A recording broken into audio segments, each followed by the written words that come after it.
वासुदेवाय। ओम नमो भगवते वासुदेवाय। ओम नमो भगवते वासुदेवाय। ओम नमो भगवते वासुदेवाय। नारायणं नमस्कृत्यं नरं चैव नरोत्तमं देवीं सरस्वतीं व्यासं ततो जयमुदीरयेत्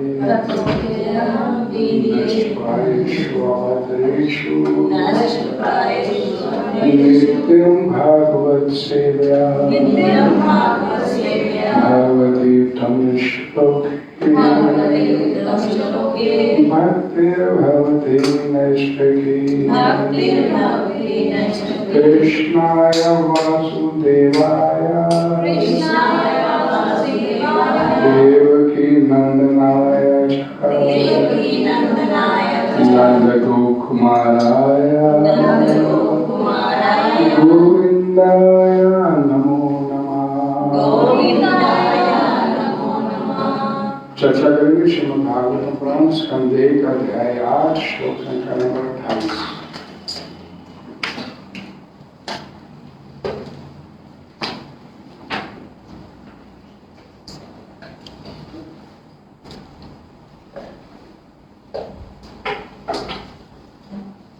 हरे कृष्ण। हरे कृष्ण।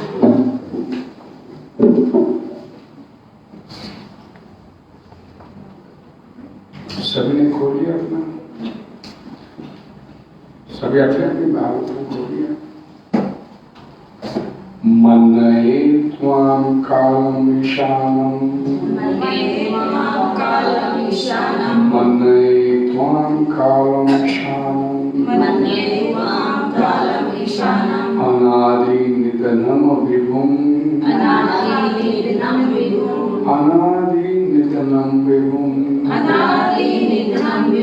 समं चरन्तं सर्वत्र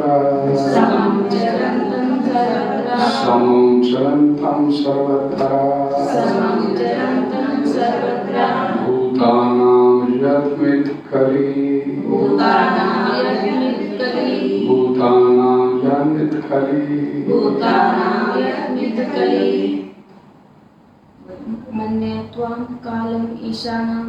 मन्ये त्वां कालं ईशानं अनादिनिधनं विभुं समं चरन्तं सर्वत्र भूतानां यत्मिथ्यकलिये मन्ये त्वां कालं ईशानं अनादिनिधनं विभुं समं चरन्तं सर्वत्र भूतानां जन्मित्कलि मन्ये त्वां कालमीशानम् अनादिनिधनं विभुं समं चरन्तं सर्वत्र भूतानां जन्मित्कलि मन्ये त्वां कालमीशानम् अनादिनिधनं विभुं समं चरन्तं सर्वत्र भूतानां जन्मित्कलि।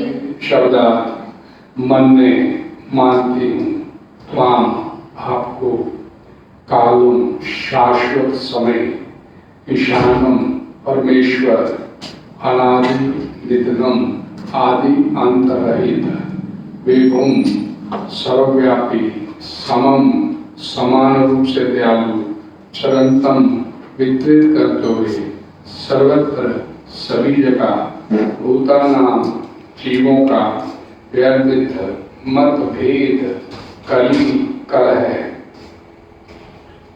हे भगवान, मैं आपको शाश्वत समय, परम नियंता, आदि अंत से रहित तथा सर्वव्यापी मानती हूँ। आप सबों पर समान रूप से दया दिखलाते हैं। जीवों में जो पारस्परिक कलह है वह सामाजिक मतभेद के कारण है। बोलिएगा, हे भगवान, मैं आपको शाश्वत समय परम नियंता आदि अंत से रहित तथा सर्वव्यापी मानती हूँ। आप सबों पर समान रूप से दया दिखलाते हैं। जीवों में जो पारस्परिक कला है वह सामाजिक मतभेद के कारण है। तात्पर्य ज्वाइंगे जरूर श्री प्रकाश जी द्वारा सरल स्पष्ट ध्यान से सुनिएगा, ध्यान से पढ़िएगा। कुंती देवी जानती थी कि कृष्ण न तो उनके भतीजे हैं, न उनके पितृकुल के सामान्य पारिवारिक सदस्य हैं। वे अच्छी तरह जानती थी कि कृष्ण आदि भगवान हैं, जो परमात्मा के रूप में प्रत्येक के हृदय में वास करने वाले हैं। भगवान के परमात्मा स्वरूप का अन्य नाम काल या शाश्वत समय भी है। ये काल हमारे सारे अच्छे तथा बुरे दोनों प्रकार के कर्मों का साक्षी है, और इस प्रकार उनके द्वारा ही कर्म फल निर्धारित होते हैं। ये कहने से कोई लाभ नहीं कि पता नहीं हम क्यों दुख भोग रहे हैं। हम उन दुष्कर्मों को भूल सकते हैं जिनके कारण हमें इस समय कष्ट उठाना पड़ रहा है, लेकिन हमें ये स्मरण रखना चाहिए कि परमात्मा हमारे नित्य संगी हैं। अतः वे भूत वर्तमान तथा भविष्य सब कुछ जानते हैं। क्योंकि भगवान कृष्ण का परमात्मा स्वरूप भी सारे कर्मों तथा फलों को निर्धारित करने वाला है। अतः वे परम नियंता भी हैं। उनकी मर्जी के बिना एक पत्ती भी नहीं हिल सकती। जीवों को उनकी योग्यता के अनुसार स्वतंत्रता दी गई है, और इस स्वतंत्रता के दुरुपयोग के कारण ही दुख भोगना होता है। भगवत व्यक्ति स्वतंत्रता का दुरुपयोग नहीं करते, आते वे भगवान की अच्छी संतान है।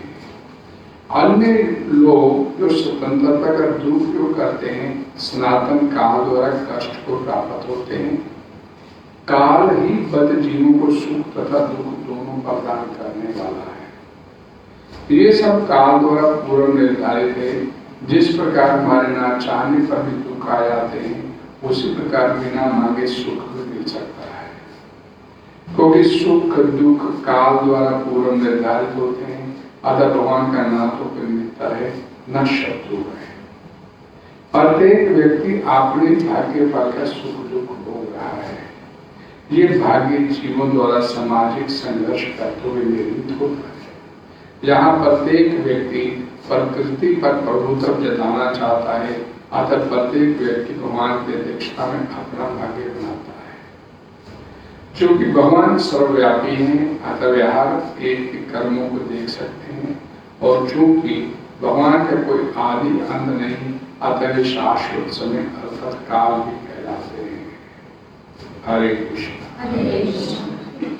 ओम अज्ञानतिमिरन्धस्य ज्ञानाञ्जनशलाकया चक्षुरुन्मीलितं येन तस्मै श्रीचैतन्य मनोभीष्टं स्थापितं येन स्वयं रूपा कथामयं ददाति स्वपदां वन्देऽहं श्रीगुरुं श्रीयुक्तं श्रीगुरुं वैष्णवांश्च श्रीरूपं साग्रजातं सैन्यमाधवं तं च साधुवेतं साधुत्वं वन्यं सहितं श्रीकृष्ण चैतन्य श्री राधा कृष्ण पादां सैन्यं श्री शाखान्वितं हे कृष्ण करुणा सिंधु दीनबन्धु जगत्पते गोपेश गोपिका कांत राधा कांत तप्त कंचन गौरांगी राधे वृंदावनेश्वरी कृष्णानुसुते वाञ्छाकल्पतरुभ्यश्च कृपासिन्धुभ्यश्च पतितानां पावनेभ्यो वैष्णवेभ्यो जय श्री कृष्ण चैतन्य प्रभु नित्यानंद श्री अद्वैत श्रीवासादि गौर हरे कृष्णा कृष्णा कृष्णा हरे हरे हरे राम राम राम श्रीमद् भागवतम की जगद्गुरु श्री भगवान की जय।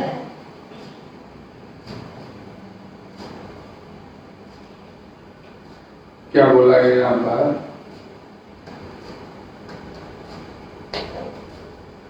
मन्ने त्वाम कालम ईशानम अनादि निर्गुण।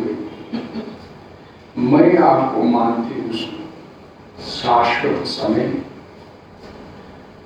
सुप्रीम कंट्रोलर, परम नियंता, आदि अंत से रहित, अनादि निधनम, विभु, सर्वव्यापी, समम समान रूप से दयालु, चिरंतम वितरित करते हुए सभी जगह जीवों का मतभेद कर रहे हैं। ये आपस में भगवान तो सभी के ऊपर विशेष कृपा दृष्टि रखे हैं। हे कृष्णा करुणा सिंधु, भगवान तो करुणा के सागर हैं, लेकिन यहाँ पर बोला गया, माता कुंती बोलती है कि जो जीवों में परस्पर झगड़ा चलता है, कलह रहता है, क्लेश रहता है, ये सामाजिक मतभेद के कारण है। इसमें भगवान की कोई दखलंदाजी नहीं है, किसी को दुख देने में, किसी को सुख देने में। देखिए गोपाल ने लिखा कि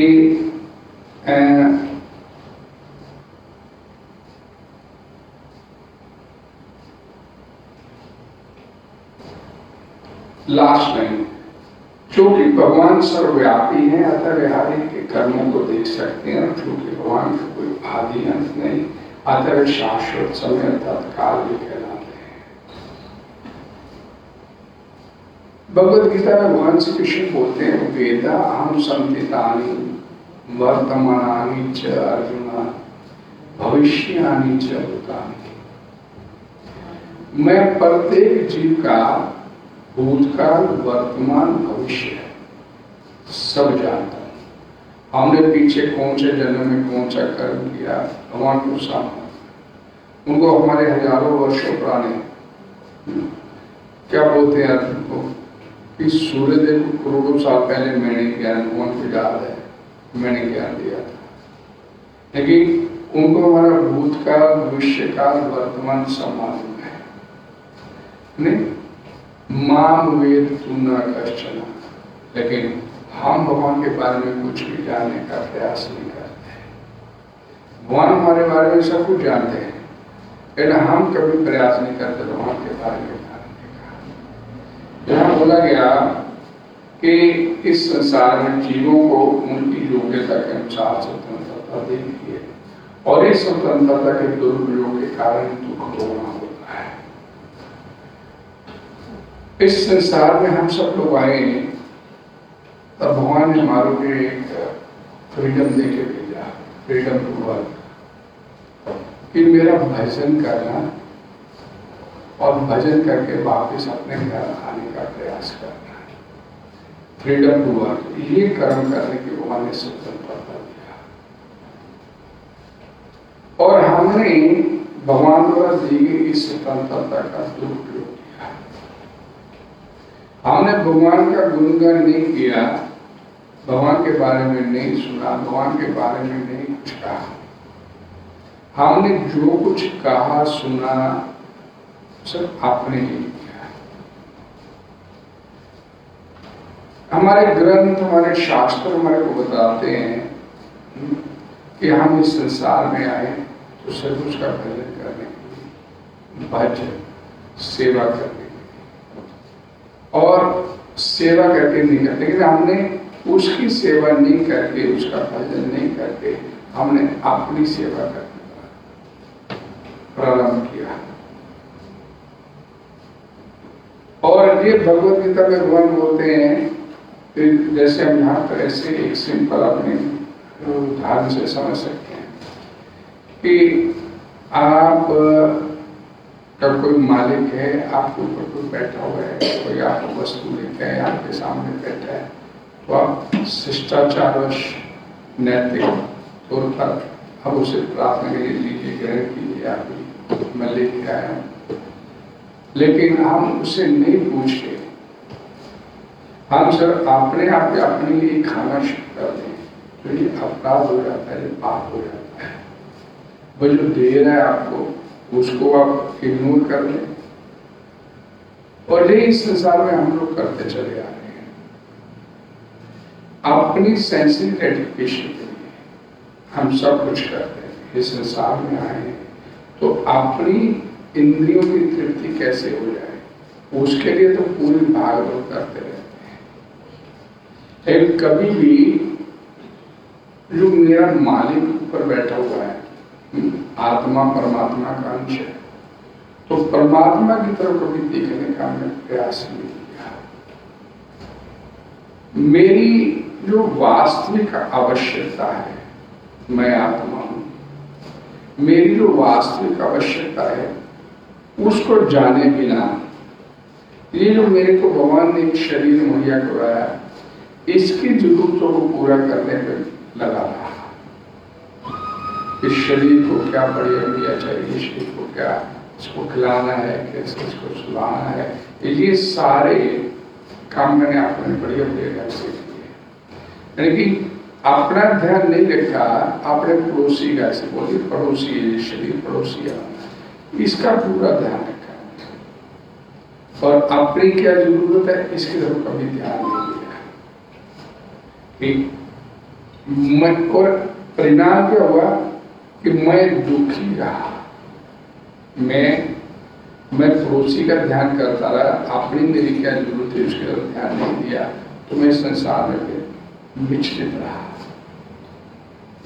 जिस दिन जिस किसी ने अपनी जरूरत की तरफ ध्यान देना शुरू किया, आत्मा पर मेरी वास्तविक जरूरत क्या है, उस दिन वो व्यक्ति सुखी होता चला गया।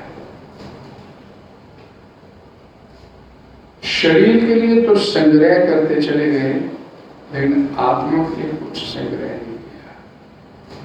और आत्मा के लिए संग्रह करना क्या था, उसका नाम वो नहीं किया। और शरीर के लिए क्या करना था, उसके लिए दिन रात अथक परिश्रम करते हुए शरीर का ध्यान रखने का प्रयास किया। यहां बोला गया कि स्वतंत्रता के दुरुपयोग के कारण ही दुख भोगना होता है। भगवान ने जो फ्रीडम दिया उसका इस्तेमाल हमने नहीं किया और दुख भोगा। भगवत भक्ति स्वतंत्रता का दुरुपयोग नहीं करते, आखिर में भगवान की अच्छी संतान है। आज सुबह की कथा में भी ये बात मैंने कही किया कि जो हम जैसे संसारिक लोग हैं, कर्मी लोग हैं, लगे हुए संसार में बस आहार निद्रा भाई मैथुन में फंसे हुए हैं, हम सिर्फ और सिर्फ भगवान को परेशानी देते हैं। भगवान ये चाहिए, भगवान ये चाहिए, भगवान ये चाहिए, भगवान ये चाहिए, मेरा ऐसे हो रहे, मेरा काम ऐसे हो रहे, मेरे को ये मिल जाए। हमेशा भगवान को कोई ना कोई लगा के रखते भगवान जी। और दूसरी तरफ भगवान का जो भक्त होता है वो भगवान से कुछ नहीं मांगता, मेरे को कुछ नहीं चाहिए, पर अपने चरणों की भक्ति दे देना। शिक्षाश्रम को श्लोक आता ना, धनम न जन्म न सुंदरी कविता जगदीश काम है मुंग जन्मनी जन्मनी ईश्वर। कि मेरे को कुछ नहीं चाहिए, ना धन चाहिए, ना अच्छे कुल में जन्म चाहिए, ना कोई सुंदर स्त्री चाहिए, ना कोई शिष्य चाहिए, यानी मोक्ष भी नहीं चाहिए। मम जन्मनी जन्मनी ईश्वर, जन्म जन्मांतर तक मेरे संसार में है, लेकिन क्या दे दे, अपने चरणों की भक्ति मेरे को प्रदान कर। और इसके ठीक विपरीत हम जैसे लोग धन भी चाहिए, अच्छे कुल में जन सुंदर शरीर चाहिए, ये जितने जो हम सब प्रयास करते हैं धन प्राप्ति के लिए, शरीर सुंदर कैसे हो जाए उसके लिए प्रयास करते हैं। नहीं कोई हमारी तारीफ करने वाला हो, चेले चाटे हो, वो भी हमारे को चाहिए। ये सारा प्रयास है। और मरना तो हम चाहते हैं। भक्त कहता है मम जन्म नहीं जन्म, मेरे को मोक्ष भी नहीं चाहिए, मेरे को मोक्ष भी नहीं चाहिए, इस संसार में रखो, हमें चरणों कर दिए। लेकिन कर्मी मरना भी नहीं चाहते, ये भी चाहिए, ये भी चाहिए, ये भी चाहिए, सब कुछ चाहिए। और परिणाम इन वस्तुओं को प्राप्त करने के लिए, भौतिक वस्तुओं को प्राप्त करने के लिए दिन रात परिश्रम करते हैं, लेकिन बदले में मिलता क्या सिवाय दुख। ये बड़ी सुंदर एक लाइन यहाँ पर बोली गई कि काल ही बद्ध जीवों को सुख तथा दुख दोनों प्रदान करता है। समय अनुकूल होता तो सुख आता है, समय प्रतिकूल होता तो दुख आता है। ये सब काल द्वारा पूर्व निर्धारित है। समय आने पे आपको सुख मिलेगा, समय आने पे आपको दुख मिलेगा। जिस प्रकार हमारे न चाहने पर भी दुख आते हैं, उसी प्रकार बिना मांगे सुख मिल जाता है। ये लाइन बड़ी महत्वपूर्ण है, इसको समझिएगा कि जिस प्रकार हमारे ना चाहने पर भी दुख आ जाते हैं, उसी प्रकार बिना मांगे सुख भी अपने आप ही आएगा। सुखम इंद्रियकम दैत्या दे जोगेन देहि नाम सर्वत्र लभते दैवात् यथा दुखम यतनता। भागवत पुराण 7वां स्कंद प्रहलाद महाराज बोलते हैं कि जिस प्रकार बिना प्रयास किए आपके जीवन में दुख अपने आप आते हैं, कोई दुखों को बुलाने तो जाता है, वो कुंती महारानी की तरह थोड़ी है कि दुख आए। हम तो कभी प्रार्थना करते भगवान के दुख भेज, हम तो प्रार्थना करते भाई सुख ही चाहिए हमारे, सुख के अलावा कुछ नहीं चाहिए। थोड़ा सा सुई की नोक भी चुभ जाए तो परेशान हो जाते। तो जिस पर प्रहलाद महाराज बोलते, जिस प्रकार आपके न चाहने पर दुख अपने आप आते हैं, उसी प्रकार आपके जीवन में सुख भी अपने आप ही आएंगे। उसे प्राप्त करने के प्रयास करिए। लाइन बड़ी महत्वपूर्ण है कि सुख और दुख आपके इस जीवन के निर्धारित फिक्स है, आप उनको बदल नहीं सकते।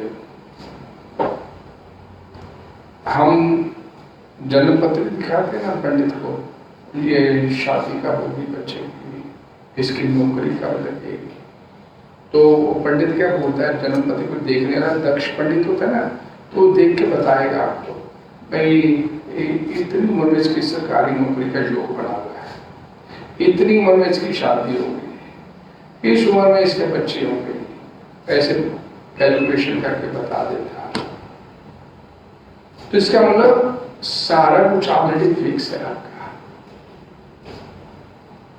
और ये जानते हैं इस बात को, पंडित ने बता दिया कि पंडित, मैंने बोला ना कि दक्ष होगा जो जन्म पत्री पढ़ने वाला, वो एक्यूरेट भी गणना करके बता देता है। तो everything is fully pre plan. ये जो मनुष्य जीवन हमारा इस समय हम भोग रहे हैं, इसके सुख दुख ऑलरेडी फिक्स है, ये आपको भोग। इन सुख दुखों को भोगते हुए आपके भगवान ने विवेक शक्ति एक प्रदान किया। उस विवेक शक्ति का इस्तेमाल करते हुए आपने देखना है कि मैं कैसे जिस काम के संसार में हूं वो कैसे मैं कर सकूं, भक्ति में कैसे कर सकूं, वो फिक्स नहीं है।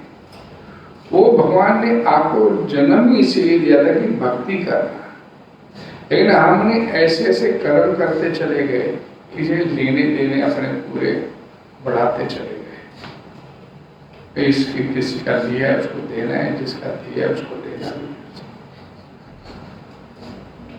तो शास्त्र बोलते हैं, अब इस लाइन को आगे और बड़े विस्तार से समझिएगा कि बोल दिया कि सुख दुख फिक्स है आपके, सुखों को प्राप्त करने के लिए दुखों को खत्म करने के लिए प्रयास नहीं किए, तो हाथ पे हाथ रख के बैठे। शास्त्र पे सवाल उठता है, एक मन में उठता है कि हाथ पे हाथ रख के नहीं। फिर शास्त्र उसका जवाब देते हैं, तपो दिव्यम पुत्र का जैन सत्वनुष्य जस्मात् परम सुखम तनम। हाथ पे हाथ रख के नहीं बैठना, और वो बैठ भी नहीं सकते। चेतना जो है वो कभी भी निष्क्रिय नहीं हो सकती, वो हमेशा किसी में बिजी रहेगी। तो किस में बिजी? तपो दिव्यम पुत्र का जैन सत्वनुष्य जस्मात् परम सौख्यम तनम। उस परम सत्य को जानने का प्रयास करो, जिसको जानने के बाद ब्रह्म सूक्ष्म अनंत ब्रह्म सुख या को प्राप्त। छोटे मोटे सुख के अधिकारी नहीं है हम, उसी की संतान है, सच्चिदानंद है। कल भी मैंने बताया भाई, हम बढ़िया रसगुल्ला खा लो, बड़ा सुख है, बड़ा आनंद है, इससे सुख के अधिकारी, क्योंकि ये आनंद नहीं है। हमें लगता है रसगुल्ले में बड़ा आनंद है, खाए तो बड़ा स्वाद है, बड़ा आनंद है, लेकिन वस्तुतः रसगुल्ले में आनंद नहीं है। रसगुल्ले में आनंद होता तो दूसरा खाते तो डबल मजा आना चाहिए था, तीसरा खाते तो 3 गुना मजा बढ़ जाना चाहिए था, चौथा खाते तो बहुत अपार आनंद हो जाता, लेकिन नहीं, दूसरा खाते ठीक है, तीसरा भाई वो नहीं, चौथा कहते भाई उल्टी हो जाएगा, वोमिट हो जाएगा। इट मीन कि रसगुल्ले में आनंद नहीं है। और ये जो क्षणिक आनंद है ना, इसके अधिकारी भी नहीं है, परमानेंट सुख के अधिकारी है, वो सुख जो कभी खत्म नहीं। सच्चिदानंद, आनंद का आधार भगवान, भगवान के सोर्स ऑफ प्लेयर, आनंद के आधार है, और हम भी उसी के अंश हैं। तो भगवान आनंद के आधार है, तो हम भी उसी के अंश होकर हमें भी वही आनंद है, उसी के अधिकारी है।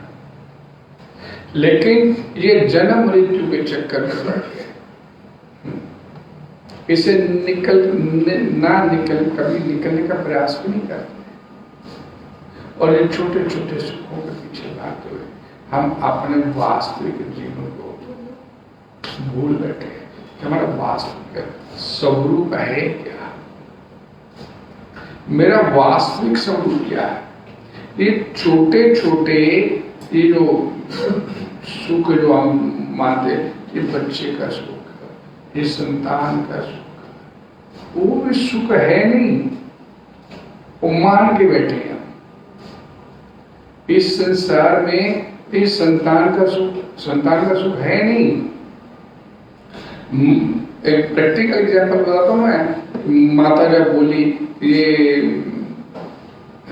मेरे बच्चों से मेरी लड़ाई हो गई, तो बच्चे बोलेंगे, मैंने बच्चों को बोला कि आप मैंने इसलिए पैदा किया था कि मेरी बेइज्जती करोगे। तो बच्चे ने कहा पैदा किया था कोई एहसान नहीं किया, अपने मजे के लिए पैदा किया था। एक माता को उसकी संतान ये जवाब देते, तो माता का तो मरना वैसे ही हो गया। तो इस जिसो काल सुख, ये संतान का सुख, ये पति का सुख, ये पत्नी का सुख, ये सुख, वो सुख, ये सुख है नहीं, मान के बैठ गए। यानी कि अपने वास्तविक स्वरूप को भूल गए कि मेरा जो वास्तविक स्वरूप है वो सच्चिदानंद है, और इस क्षणिक सुखों के पीछे भागते चले, मृग तृष्णा से होते। ये संसार आपको सुख नहीं दे सकता। जिसका अपना स्वरूप, जिस संसार का अपना स्वरूप प्रतिपल बदलता चला जा रहा है, इस बात को समझिए। भगवान कभी बदलते हैं क्या? भगवान नहीं बदलते, लेकिन संसार निरंतर परिवर्तनशील है, और हम भी उसके साथ अपने आप को जोड़ के, उस संसार के साथ जोड़ के, तो ये निरंतर बदलने वाले संसार के साथ अपने आप को जोड़ के हम भी अपने अंदर कुछ कमी महसूस करने लगते हैं। भगवान पूर्ण है तो हम उसके अंश हैं, हम भी पूर्ण हैं। लेकिन चूंकि हमने अपने आप को इस संसार के साथ जोड़ लिया, तो अपने अंदर एक सो-कॉल्ड कमी जो है नहीं, कमी हमारे अंदर, लेकिन उस कमी को महसूस कर लिया, उस कमी को पूरा करने के हमारे अंदर कामना पैदा हुई कि ये इच्छा पूरी हो जाएगी तो मेरी कमी पूरी हो जाएगी, ये काम मेरा हो जाएगा तो मेरी कमी, मेरा काम बढ़िया, सब ठीक हो जाएगा। वो कामना पूरी हुई तो उसके अंतर्गत एक और कामना खड़ी हो गई। यानी जो कामना है ये अंतरहित है, ये कभी पूर्ण नहीं होगी। कामनाएं जो है इस संसार में ये कभी पूरी नहीं होती है, ये समझ लीजिए।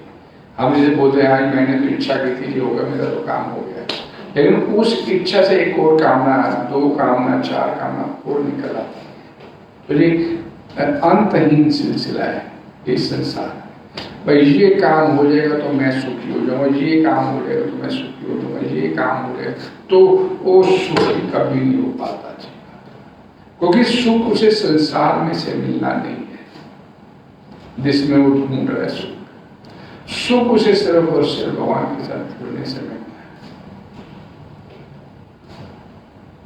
मैं हमेशा आपको कई बार ये बात बताई कि भगवान बोलते हैं मेरी 2 शक्तियां, परा और अपरा। अपरा निकृष्ट शक्ति है, घटिया जिसे बोलते हैं, और परा आत्मा ये श्रेष्ठ शक्ति है। श्रेष्ठ शक्ति, इस अपरा शक्ति संसार में सुख ढूंढने का प्रयास करेगी, तो यानी कि श्रेष्ठ शक्ति को घटिया शक्ति से आनंद कैसे मिल सकता है, सोचने वाली बात है। थोड़ी अब हमारी अब स्थिति क्या है, जीवन के अंतिम मुहाने पे बैठे हैं सभी का ये है, यानी कि कोई 30 साल का तो उसने मुझे 80 साल के मरेगा, पता नहीं उसका। तो जिस मुहाने पे खड़े हैं उस मुहाने में थोड़ा सा भी अपनी बुद्धि लगाने का प्रयास नहीं करते कि ये बात तो समझ में आती है, तो फिर उसको अमल में क्यों नहीं करते? क्यों नहीं इस संसार के साथ अपना मुंह छोड़ते हैं? और उससे भी बड़ी बात, आप मात्र छोड़ो संसार से, वो डंडे से छुड़ाएगा। वो आपका मुंह डंडे से छुड़ाएगा। मृत्यु का एक झटके से सारा मुंह आपका छुड़ाएगा। भाई तब भी तो छोड़ोगे। मृत्यु के एक झटके से आपका सारा मुंह खत्म इस संसार से।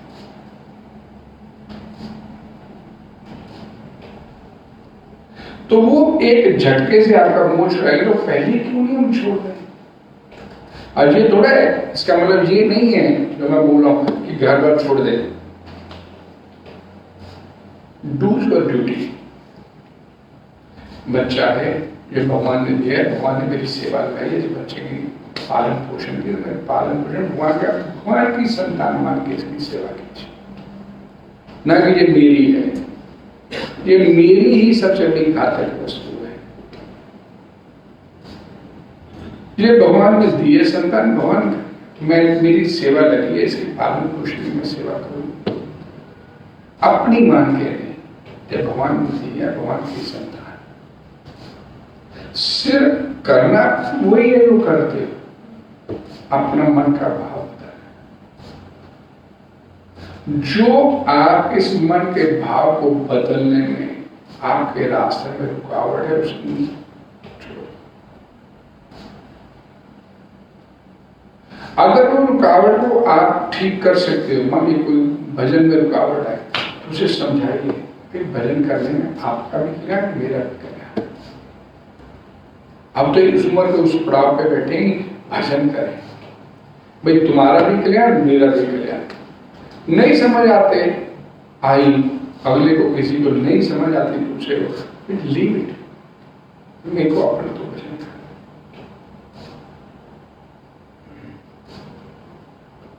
हम उसकी कोई सेवा है वो करनी, वो करिए, लेकिन अपनी भगवान की सेवा मत छोड़िए। तो इसलिए कि कैसे भगवान का भजन हो जाए, ये जीवन में प्राप्त करना है। बाय हुक एंड क्रूक, कैसे भी लेन केन चक्रा करें, कैसे भी उसकी सेवा में अपने आप को लगाए, तब भी कल्याण संभव है। इस संसार के लिए कितना मोह, आखिरी शास्त्र को मुंह नहीं छोड़। मैं एक बड़ी प्रैक्टिकल एग्जाम्पल हमेशा आप लोगों को बताता हूं। कि आपने फॉर एग्जाम्पल दिल्ली जाना है, हफ्ते बाद का प्रोग्राम है, दिल्ली जाना, हफ्ता पहले कितनी तैयारी करनी शुरू होती है? मेरी बैग मेरी सूट रख देना, मेरी फाइल रख देना, मेरा ये रह गया, ये पेन, ये फाइल, ये कागज, ये पेपर, वो हफ्ता पहले पूरे घर में तैयारी चलती रहती है, जाना है दिल्ली जाना है। दिल्ली जाते हैं, जिस दिन जाना होता है हो सकता है उस दिन प्रोग्राम कैंसिल हो जाए, दिल्ली जाना ही ना हो। लेकिन यह एक दिन आपने सभी ने जाना है, वो जाना कैंसिल नहीं होगा, वो किसी कीमत पर जाना कैंसिल नहीं होगा, वो जाना ही पड़ेगा। वो कोई स्ट्राइक नहीं होनी उस दिन, कोई छुट्टी नहीं आएगी उस दिन, आज छुट्टी आज नहीं जाना है। ये नहीं होगा दिन में नहीं आना या रात में नहीं आना, कोई भी मूवमेंट, उसके कोई समय निश्चित नहीं। और दिल्ली चले, दिल्ली जाना है, दिल्ली जाने के लिए घर से निकले, स्टेशन पे पहुंचे, घर में फोन करते हैं, पत्नी को फोन करते हैं, भाई मैं स्टेशन पे पहुंच गया, ट्रेन अभी 10 मिनट लेट है। जो मैं सोचा चाय पी लूं, चाय पीते पीते तुम्हारे से बात कर रहा था, बता दूंगे 10 मिनट लेट है ट्रेन आगे चली, अम्बाला पहुंच गई, कुरुक्षेत्र पहुंच गई, फिर फोन करते हैं भाई वो खून चल आया था, पूरी छोले बेच रहा था, मैं किया ही खा लूं। वो खा रहा था तो सोचा था तेरे को बता दूं। अब गाड़ी सोनीपत पहुंच गई है, पर सफर नहीं करता, और आधे पौने घंटे में दिल्ली पहुंच गई। दिल्ली पहुंच गई, दिल्ली जाके फिर फोन करते, फिर स्टेशन पे पहुंच गया, जी दफ्तर पहुंच गया। लेकिन जो व्यक्ति जिसने सदा के लिए एक दिन यहाँ से जाना है, उसके जाने के बाद उसका किसी फोन आया, मैं कौन से स्टेशन पर हूं किसी ने बताया आज तक? मैं कौन सी वस्तु खा रहा हूं आज तक किसी ने बताया आज तक?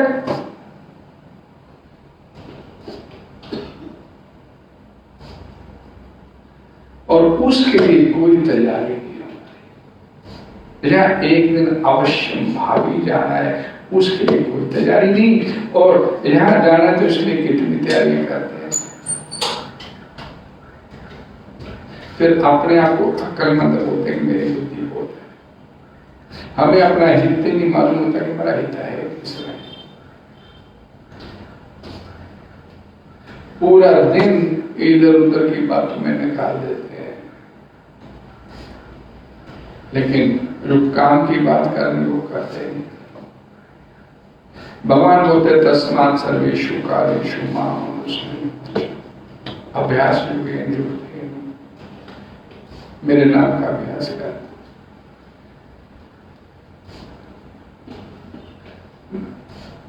क्योंकि अभ्यास नहीं किया, अंत समय उसका नाम अपनी जीवा से नहीं निकला। यम यम आप स्मरण भाव तजते केवल अंत में व्यक्ति कौन भाव मरेगा, कुत्ते की जोनी में जाएगा, अगर उसका नाम नहीं निकला, अधोगति में जाएगा, उसका नाम नहीं निकला, तो कम से कम अपना मरना ही सुधार। अब तो ईश्वर के पड़ाव में आकर तो अपने आप को थोड़ा सा सुना, क्यों इधर उधर बोला कि भगवान कृष्ण का परमात्मा स्वरूप की सारी कर्मों तथा फलों को निर्धारित कर दिया है, फल उसी में देना है। तो उसकी मर्जी के बिना पत्ती नहीं हिलता,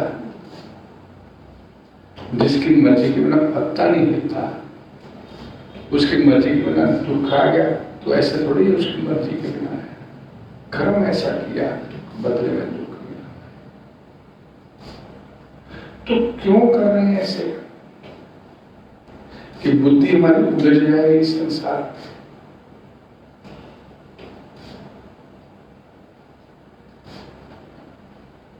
जीवों को उनकी योग्यता के अनुसार ये दो शब्द आते हैं। एक होता है आवश्यकता, नीड, और एक होती है डिजायर। हमेशा बोलता हूं, बार बार बोलता हूं कि आपके बैठ जाए। एक आवश्यकता, एक डिजायर, कामना। आवश्यकता आपकी हर हालत में पूरी होनी है। इस संसार में आने के बाद भगवान ने आपको अपने इस संसार में भेजा है, तो आपकी जो जरूरत है वो भगवान ने हर हालत में आपकी पूरी करें। अंतिम अंगस कोई इतने बड़े घिनौने पाप न करके बैठे कि भगवान आपको उससे भी वंचित करते हैं। अदरवाइज संसार में जो भी आया है उसकी आवश्यकता भगवान को पूरी करते हैं। आवश्यकता क्या है? दाल रोटी। लेकिन डिजायर क्या करते हैं? 56 प्रकार के भोग मिल जाए खाने को। आवश्यकता की दाल रोटी की है, वो भगवान जरूर मुहैया करवा देंगे, किसी को भूखा नहीं सुलाएंगे। वो आपको देंगे ही देंगे। और आवश्यकता क्या है? भगवत प्राप्ति की। और डिजायर क्या है? संसार प्राप्ति की। संसार मिल जाए, ये भी मिल जाए, ये भी मिल जाए, ये भी मिल जाए। ये एक बेसिक डिफरेंस है बस। संसार आज तक कभी किसी को मिला नहीं, ना मिलेगा, ना मिला था। आपका कभी ना था, ना है, ना आपका कभी होगा। एक दिन हर वस्तु इस संसार की आपको छोड़ेगी। एक दिन जो वस्तु आपके पास आती है, संजोग होता है जो आपके साथ इस वस्तु का, जिस वस्तु का आपके साथ संजोग होता है, टैप है, देखो एक दिन फूटेगा, गिरेगा, चला जाएगा। ये नहीं गिरेगा तो मैं गिर जाऊंगा। वियोग होगा, अवश्यम भावी है। ये द्वैत भाव वाला संसार है। पति पत्नी का संजोग हुआ है तो वियोग भी होगा उसका। ये नहीं है वियोग नहीं होगा, अवश्यम भावी। माता पुत्र का संजोग हुआ है तो उसका भी वियोग होगा। कोई भी वस्तु या कोई संबंध आपको इस संसार में मिला है, ये समझ लीजिए कि जो आपको मिला है वो आपसे बिछड़ेगा जरूर, विदाउट एनी डाउट। ये द्वैत भाव वाला संसार है। ये दो भाव चलते हैं, अनुकूल है तो प्रतिकूल भी है, संजोग है तो वियोग भी है, दिन है तो रात भी है, लाभ है तो हानि भी है। ये द्वैत भाव रहेंगे इस संसार में, तो भाई सुख कैसे मिलेगा? सुख नहीं।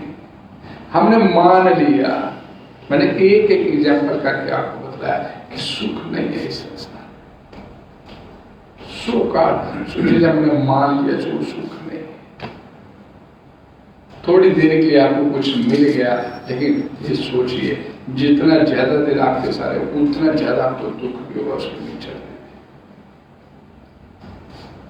उतना ज्यादा। जितना ज्यादा इकट्ठा कर लिया इस संसार में उतना ज्यादा दुखी होना पड़ेगा, उतना ज्यादा दुखी होना पड़ेगा। दुख का बेसिक कारण क्या है? ये क्या लिखा जाता है? पाठ लिखते हैं,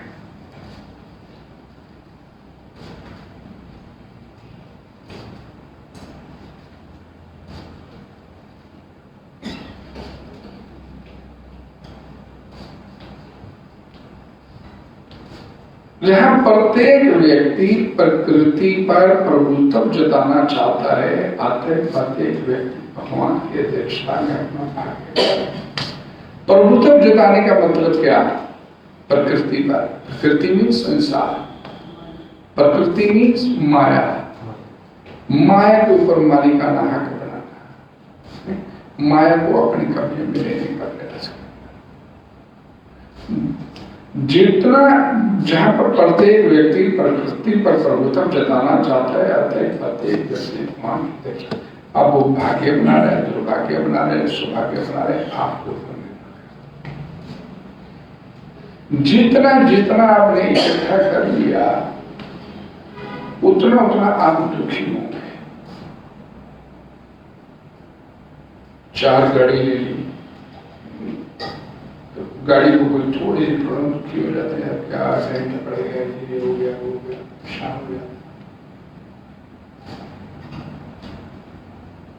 मकान ले लिया किस्तों पे, महीना बीतता नहीं किस्त आ जाती है।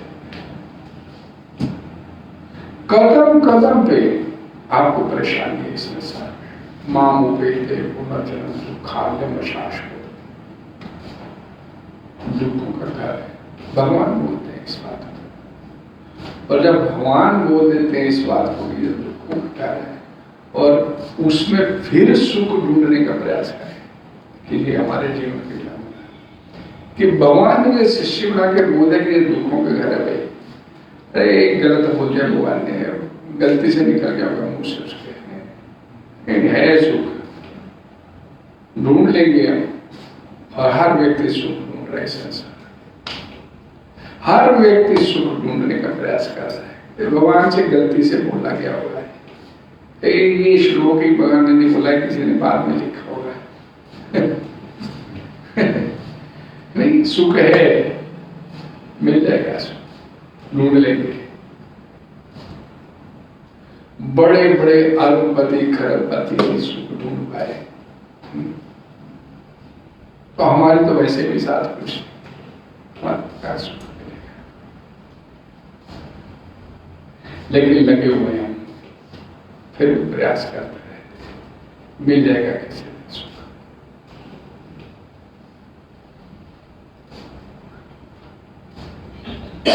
इसलिए मनुष्य जीवन मिला है, भगवान ने आपको दिया है, ये भगवान ने आपके ऊपर सबसे बड़ी कृपा किया है, और इस भगवान की कृपा को व्यर्थ मत जाने दीजिए। अभी तो मान लीजिए थोड़ा सुख हो रहे हैं, आने वाला अगला जन्म पता नहीं कैसा हो, पता नहीं, क्योंकि इसे तो आप सभी लोग जानते हैं कि कलयुग की विकरालता आगे बढ़ती चली जाएगी, और ये अगर कोई इस दुख की भयानकता को जानना चाहता है, वो 12 स्कंद निकाल ले, श्रीमद् भागवत पुराण बता दिया उसमें कैसे कैसे दुख आएंगे आगे आने समय, जैसे जैसे कलयुग बढ़ता चला है। तो इसलिए प्रभुपाद जी बोलते इस मौजूदा जीवन से इस संसार से निकलने का, इस मौजूदा जीवन के शरीर से ही इस संसार से बाहर निकलने का प्रयास करो। यानी कि आगे देखेंगे, चलो अगले जन्मों में देखेंगे, अब तो नहीं, अब तो निकल गया, अब बीत गया ना, अब भी इसी जन्म को सार्थक करने का प्रयास कीजिए। आगे पता नहीं भगवान ने आगे क्या और दिखा देना है। इसलिए जब उस समय मिले आपको, भगवान तो बोलते हैं तस्मात् सर्वेषु का हर पल मेरा स्मरण। जब भी आपको लगे कोई काम नहीं, तो माला लेके अब समय लिया अभी माला लेके बैठ के भोजन करेंगे। हमारे एक माता जी आते हैं, वो बताती हैं, पर मैं ना सुबह निकलती हूँ कि जान पहचान के किसी घर में जाती हूँ, उनको बोलती हूँ माला करने के लिए। तो कह रही मैंने कितनी माताओं को माला करने में लगा दिया, भले कोई 2 माला करे, कोई 4 माला करती है, कोई 10 भी करती है, लेकिन अब वो करनी शुरू होगी माला। तो ये बिजनेस पूरा क्या? एक काम हो रहा क्या, पड़ोसी पड़ोसी हो जाके वैसे भी जाके इधर उधर की बातें करेंगे ना, क्या है ये है वो करेंगे ना। तो क्यों नहीं उसे भगवान की तरफ चलानी चाहिए, हम उसे प्रेरित करें। आपकी भक्ति कितनी प्रफुल्लित हो रही है उसका इसी बात से अंदाजा होगा कि आपने भगवान के लिए कितना प्रचार किया और कितने लोगों को लगाया है।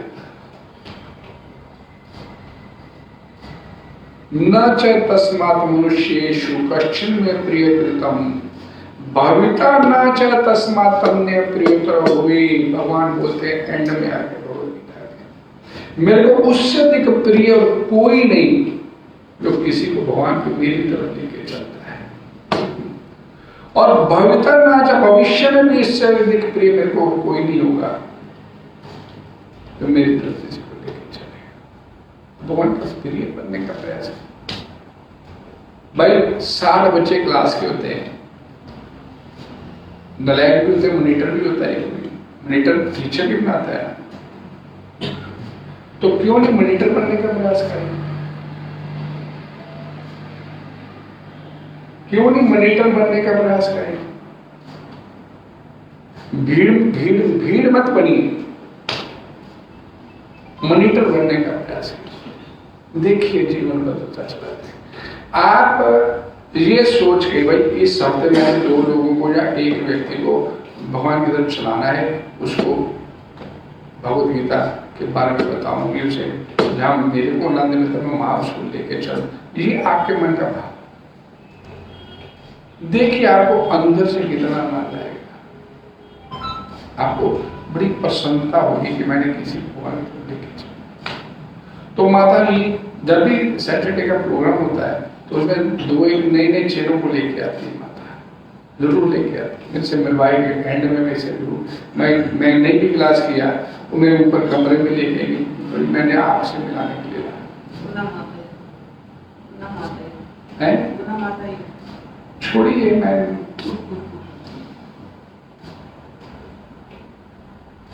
जी आप पूर्ण माता जी हैं, वो एक उषा माता जी के, वो जरूर कोई ना कोई लेके आते हैं और डिकोली से लेके आते हैं। वो तो काफी माला करते हैं, कई बार तो 64 कर लेते हैं। मेरे पास फोन आता है 11 बजे के करीब फोन आएगा, तो मेरी इतनी होगी माता, मेरे को बड़ा अच्छा लगता है माता जी इतनी माला करके बैठे। फिर फोन आएगा मैं अब इतनी और कर ली, पता चलता अंदर अपने को भी आनंद आता है कि भाई देखिए।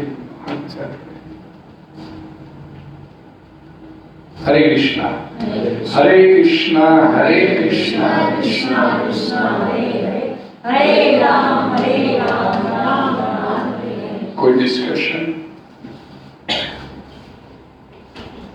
कोई सवाल? जैसे जो सूक्ष्म आत्मा है वो एक स्थान से दूसरे स्थान पर कैसे करती है?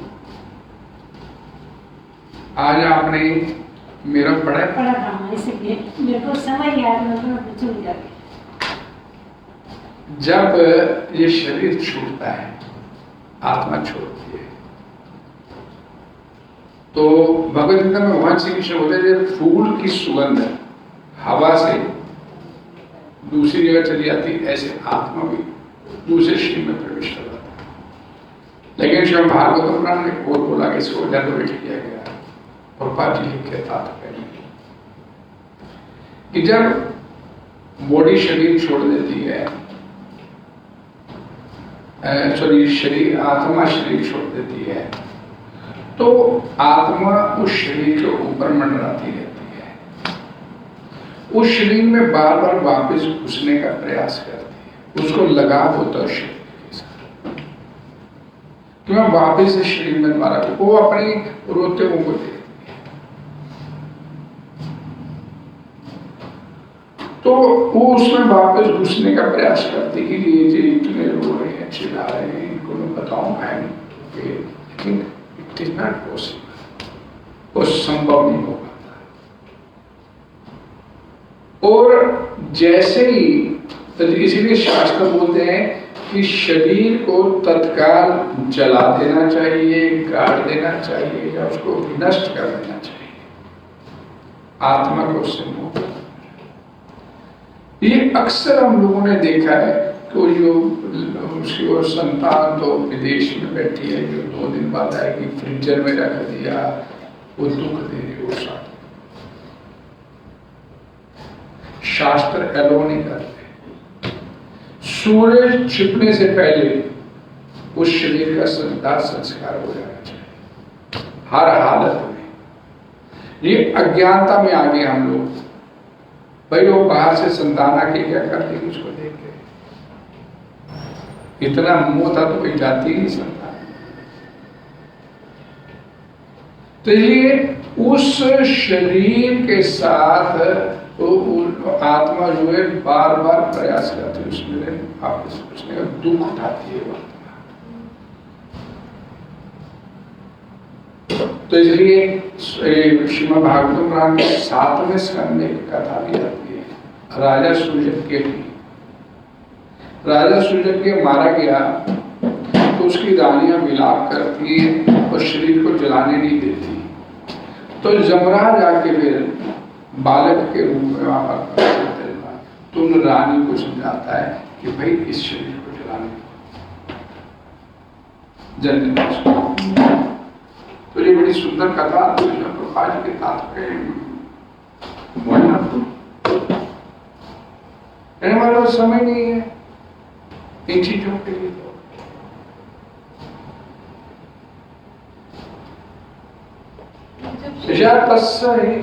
शरीर जल जाता है फिर आत्मा को शांति मिलती है। आत्मा को अगले सफर के लिए करना पड़ता है। तो या तस्य ध्रुव मृत्यु जिसका जन्म हुआ उसकी मृत्यु निश्चित है, जिसकी मृत्यु उसका पूरा जन्म। अगले माता के किसी माता के गर्भ में जाना पड़ेगा, चाहे वो पशु की हो, पक्षी की हो, किसी की हो, उसको अगले सफर जन्म उसे लेना पड़ेगा।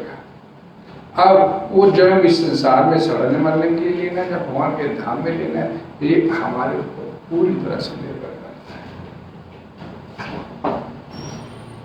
ये पूरी तरह से हमारे ऊपर निर्भर करता है कि आपने इसी संसार में सड़ने मरने के लिए फिरा है या अपने घर वापस जाना है, क्योंकि रास्ता आपको बताता है चलना तो आप चलना आप लोगों ने उस रास्ते पर। अब अज्ञानता में रहना है या ज्ञान को धारण करना है, it is up to you. भगवान तो बता रहे ना तो ये रास्ता है, निकल चल आजा वापस अपने घर। क्यों बोले भगवान अंत काले च मामे स्मरण मुक्त्वा केवलम जो पर्याप्ति, क्यों बोले भाई? हमारे जितने शास्त्र हैं, ग्रंथ हैं, पंथ हैं, पुराण है, सभी बोलते ना अंत्य नारायण स्मृति, अंत समय भगवान का सिमरन करते शरीर छोड़। तो रास्ता बता रहे ना आपको अंत्य नारायण स्मृति, और भगवान खुद बोलते हैं अंत काले च, भाई अब अंत समय तू मेरा नाम ले ले। तेरे को मैंने मनुष्य दे दिया था ना, मैं एक बात बोलता ना कि तेरी भी इज्जत रह जाए, मेरी भी रह जाए। हरे कृष्णा, तेरी भी इज्जत रह जाए, मेरी भी इज्जत रह जाए। कि भगवान ने भी तो एक आपके ऊपर भरोसा किया ना, मनुष्य दे दे के भी मैं तेरे को दे रहा हूं मनुष्य की, तू वापस अपने घर आने का प्रयास करना। हमने भगवान के भरोसे को तो खत्म कर रहे हैं ना, नहीं जा रहे उसके घर वापस बैक टू बोर्डेड, भगवान के धाम नहीं जाना चाहते, तो भगवान के भरोसे को तो खत्म कर रहे हैं ना, उसके भरोसे करना। तो तेरी भी रह जाए, मेरी भी रह जाए, अब तू अंत समय ले चल मेरा नाम। लेकिन समझते नहीं इस बातों को कि अंत समय तू ले ले, सारी जिंदगी तूने नाम नहीं लिया, अब अंत समय में तू हरे कृष्णा तो भी चलेगा। तू सारी जिंदगी नहीं लिया, अंत समय भी ले लेगा तो भी चलेगा। तू हरे कृष्णा बोल दे, मैं ले जाऊंगा तेरे को अपने घर वापस, आखिरी श्वास पे। तेरी भी इज्जत रह जाए, मेरी भी इज्जत रह जाए। अब तो दोनों की इज्जत नहीं रखनी चाहते, दोनों की इज्जत नहीं रखनी चाहते, ना अपनी रखनी चाहते, ना भगवान की रखनी चाहते। छोटी छोटी बातों पर जो कलेश, जो कलह, जो लड़ाई झगड़ा, किसके लिए? अगला पल पता नहीं भगवान ने टांग के रख देना आपको, है चलना दूर हो जाए, पता नहीं कुछ चोट लगने कुछ है, तो कितना अहंकार, कितनी ईगो लेके बैठे फिर भी समझ नहीं लेते। हरे कृष्णा हरे कृष्णा हरे कृष्णा कृष्णा कृष्णा हरे हरे, हरे राम राम राम। जगद्गुरु श्री भगवान की जय।